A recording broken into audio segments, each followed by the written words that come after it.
1601064. Saya merupakan mahasiswa dari UI Imam Bonjol Padang, Prodi Ekonomi Syariah, Fakultas Ekonomi dan Bisnis Islam. Di sini saya akan menyampaikan 3 materi untuk memenuhi nilai UTS saya dengan mata kuliah pengantar ilmu Al-Quran dan Hadis dengan dosen pengampu Bapak Dedi Afdal LCMA. Di antara 3 materinya yaitu yang pertama ada wahyu, yang kedua ada Al-Quran dan Hadis, dan yang ketiga adalah ada ulum Al-Quran. Terima kasih. Next. Materi yang pertama ada wahyu. Secara bahasa, wahyu berasal dari bahasa Arab yaitu wahyu yang artinya penyampaian secara tersembunyi. Secara istilah, wahyu adalah pemberitahuan atau penyampaian dari Allah Subhanahu wa Ta'ala kepada Nabi dan Rasulnya dengan cara tertentu yang bersifat khusus dan tidak dapat dijangkau oleh manusia biasa. Jadi, wahyu itu bukan hasil dari pemikiran manusia, tetapi benar-benar dari Allah Subhanahu wa Ta'ala sebagai petunjuk hidup. Dalam Al-Quran, wahyu tidak hanya digunakan kepada Nabi dan Rasulnya saja, tapi ada beberapa konteks lainnya, diantaranya yaitu wahyu kepada Nabi dan Rasul, yang kedua wahyu kepada malaikat, yang ketiga wahyu kepada manusia biasa, dan yang terakhir wahyu kepada hewan. Ada beberapa tata cara turunnya wahyu kepada para nabi. Yang pertama yaitu dengan cara ilham atau mimpi yang benar. Nabi mendapatkan wahyu melalui mimpi yang benar dan jelas.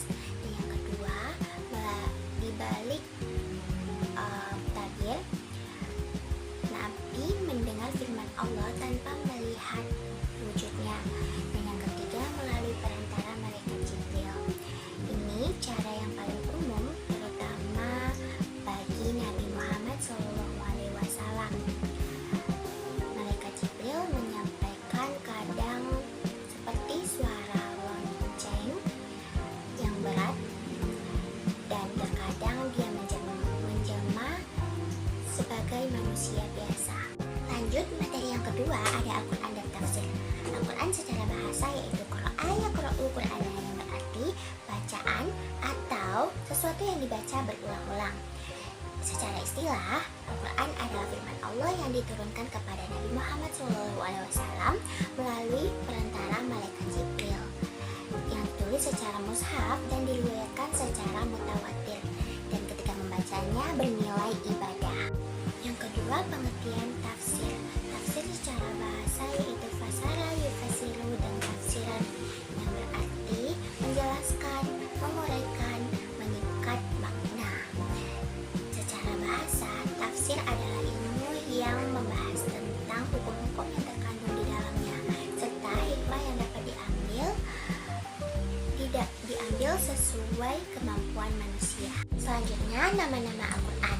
Yang pertama ada Al-Quran yaitu bacaan, yang kedua ada Alkitab, kitab yang ditulis, dan yang ketiga ada Al-Furqan, pembeda antara yang benar dan yang salah, yang keempat Az-Zikir yaitu peringatan, An-Nur cahaya, Al-Huda petunjuk, dan yang terakhir ada Asy-Syifah obat atau penyembuh.